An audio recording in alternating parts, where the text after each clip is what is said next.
Hi friends, welcome to రేమచ్చా YouTube channel. బంగ్లాదేశ్తో జరగబోయే తొలి టెస్ట్లో సర్ఫరాజ్ ఖాన్కి అయితే భారీ షాక్ తగిలిందని చెప్పుకోవచ్చు. ప్లేయింగ్ 11 నుంచి సర్ఫరాజ్ ఖాన్ అవుట్. అతని ప్లేస్లో వచ్చేసరికి మరో స్టార్ ప్లేయర్కి అయితే అవకాశం. ఆ స్టార్ ప్లేయర్ ఎవరు, అసలు టీమిండియా యొక్క ప్లేయింగ్ 11 ఎలా ఉండబోతుంది అనే విషయాల గురించి పూర్తి డీటెయిల్ తెలుసుకునే ముందు మా ఛానల్ సబ్స్క్రైబ్ చేసుకోండి. పక్కన ఉన్న బెల్ ఐకాన్ మాత్రమైతే క్లిక్ చేసి పెట్టుకోండి. ఫర్దర్గా మేము వీడియోలో అప్లోడ్ చేసినా మీకు నోటిఫికేషన్ వస్తుంది.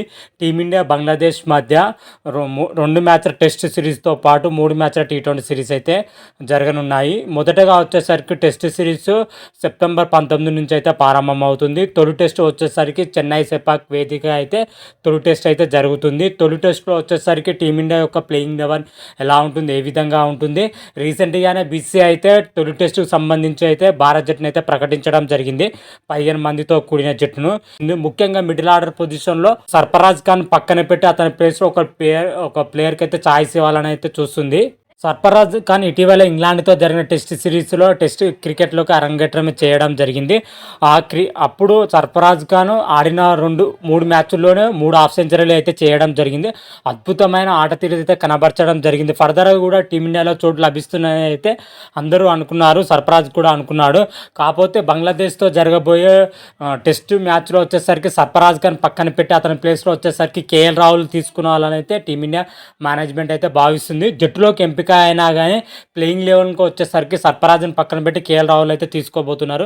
ఎందుకంటే KL రాహుల్ ఎందుకు తీసుకుంటారంటే రాబోయే సిరీస్లో వచ్చేసరికి ఫారెన్ కంట్రీలో జరుగుతున్నాయి. ఫారెన్ కంట్రీలో KL రాహుల్కి అయితే మంచి రికార్డ్ అయితే ఉండడం జరిగింది.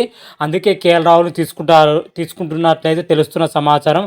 అదేవిధంగా విదేశీ గడ్డలపైన సర్ఫరాజ్ ఖాన్ ఆడిన అనుభవం లేక కారణంతోనే అతను పక్కన పెట్టి KL రాహుల్ ఆడించాలని అయితే టీమిండియా మేనేజ్మెంట్ అయితే భావిస్తుంది. స్వదేశంలో అయితే మాత్రం అయితే సర్ఫరాజ్ ఖాన్ మంచి రికార్డ్ అయితే ఉండడం జరిగింది. రీసెంట్గా జరిగిన దిలీప్ ట్రోఫీలో వచ్చేసరికి సర్ఫరాజ్ ఖాన్ ఒక హాఫ్ సెంచరీతో రాణించడం జరిగింది. KL రాహుల్ కూడా అద్భుతంగా రాణించడం జరిగింది. కాకపోతే KL రాహుల్ కోసం సర్ఫరాజ్ ఖాన్ మాత్రమైతే చోటు లభించడం చాలా అంటే చాలా కష్టంగా అయితే మారిందని కూడా చెప్పుకోవచ్చు. ముఖ్యంగా KL రాహుల్ ఎందుకు తీసుకుంటున్నారంటే బోర్డర్ గవాస్కర్ ట్రోఫీ ఆస్ట్రేలియాతో జరగబోతుంది.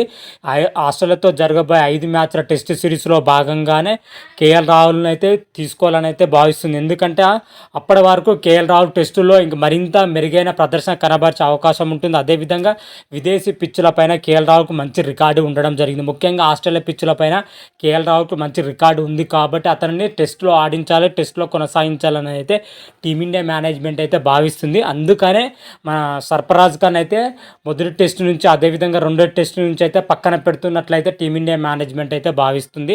ఈ ఒక్క కారణంతోనే సర్ఫరాజ్ ఖాన్ పక్కన పెడుతున్నట్లయితే మనకు BCCI వర్గాల నుంచి అయితే తెలుస్తున్న సమాచారం. మరి చూడాలి, తొలి టెస్ట్ వచ్చేసరికి సెప్టెంబర్ 19 నుంచి అయితే జరగబోతుంది. అప్పుడే మాత్రమైతే KL రాహుల్ ఆడతారా లేదా సర్ఫరాజ్ ఖాన్ ఆడతారని అయితే ఫుల్ క్లారిటీ అయితే ఆ రోజు అయితే మనకు తెలియనుంది.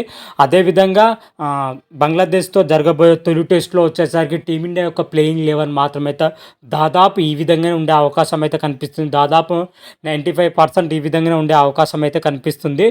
ఓపెనింగ్ పొజిషన్లో చూసుకుంటే రోహిత్ శర్మ, యశస్వి జైస్వాల్ ఓపెనింగ్ పొజిషన్లో బరిలో దిగనున్నారు. మిడిల్ ఆర్డర్లో చూసుకుంటే శుభ్మన్ గిల్, ఆ తర్వాత విరాట్ కోహ్లీ, ఆ తర్వాత రిషబ్ పంత్ బరిలో దిగనున్నారు.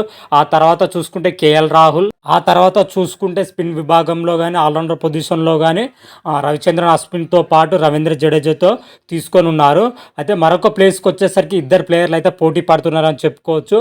అక్షర్ పటేల్తో కుల్దీప్ యాదవ్ అయితే పోటీ పడుతున్నారు. వీళ్ళిద్దరిలో ఒక్కొక్కరికి అయితే చోటు లభించే అవకాశం అయితే కనిపిస్తుంది.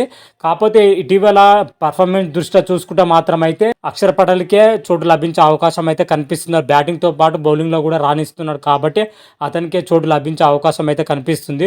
అదేవిధంగా పేస్ విభాగంలో చూసుకుంటే జస్ప్రీత్ బుమ్రాతో పాటు మహమ్మద్ సిరాజ్కు చోటు లభించే అవకాశం అయితే కనిపిస్తుంది. ఓవరాల్గా టీమిండియా ప్లేయింగ్ 11 మాత్రమైతే ఈ విధంగానే ఉండబోతుంది.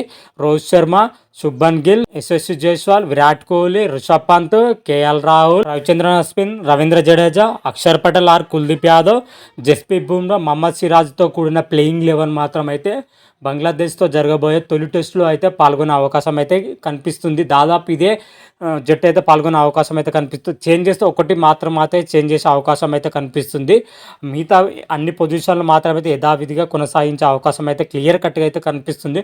ప్రజెంట్ ప్రకటించిన జట్టు దృష్ట్యా పట్టుకొని ఈ ప్లేయింగ్ 11 అయితే క్రియేట్ చేయడం జరిగింది. మరి చూద్దాం సెప్టెంబర్ 19 తొలి టెస్ట్ ఆడుతుంది. అప్పుడు మరి టీమిండియా యొక్క ప్రదర్శన ఏ విధంగా ఉంటుంది, ఎలా ఉంటుంది, డే బై డే అనాలిసిస్ ఏ విధంగా ఉండబోతుంది అదే క్లియర్ కట్గా అయితే రాబోయే వీడియోలో అయితే తెలుసుకుందాం. అంతవరకు మీకు ఈ వీడియో కానీ నచ్చినట్టయితే లైక్ చేయండి, షేర్ చేయండి. మరిన్ని వీడియోల కోసం మా ఛానల్ సబ్స్క్రైబ్ చేసుకోండి. పక్కన ఉన్న బెల్ ఐకాన్ మాత్రం అయితే క్లిక్ చేసి పెట్టుకోండి. ఫర్దర్గా మేము వీడియోలో అప్లోడ్ చేస్తాం, మీకు నోటిఫికేషన్ వస్తుంది. హర హర మహాదేవ్, శంభో శంకర. Thank you.